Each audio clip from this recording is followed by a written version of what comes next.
पौराणिक कथा के अनुसार कामिकी एकादशी की कथा इस प्रकार है।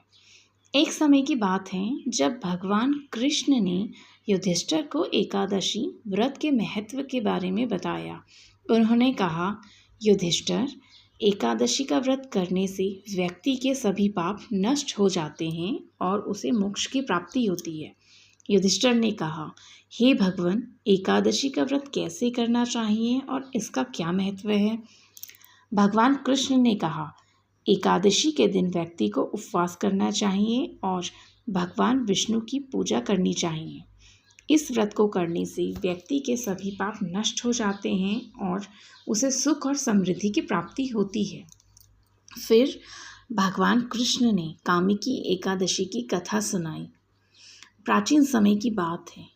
एक गांव में एक क्रोधित स्वभाव वाला क्षत्रिय रहता था। एक दिन किसी बात पर उसका अपने ही गांव के ब्राह्मण से झगड़ा हो गया। झगड़े में क्षत्रिय ने क्रोधवश ब्राह्मण की हत्या कर दी। हत्या के पश्चात वो क्षत्रिय बहुत दुखी रहने लगा। उसे हर समय आत्मग्लानि होती। हत्या के पश्चात वो क्षत्रिय बहुत दुखी रहने लगा। उसे हर समय आत्मग्लानि होती और मानसिक रूप से वो परेशान रहने लगा। गांव के लोग भी उसे कटे कटे रहने लगे। तब वह क्षत्रिय एक वन में तप करने चला गया ताकि अपने पापों से मुक्ति पा सके। वन में उसकी भेंट एक महर्षि से हुई।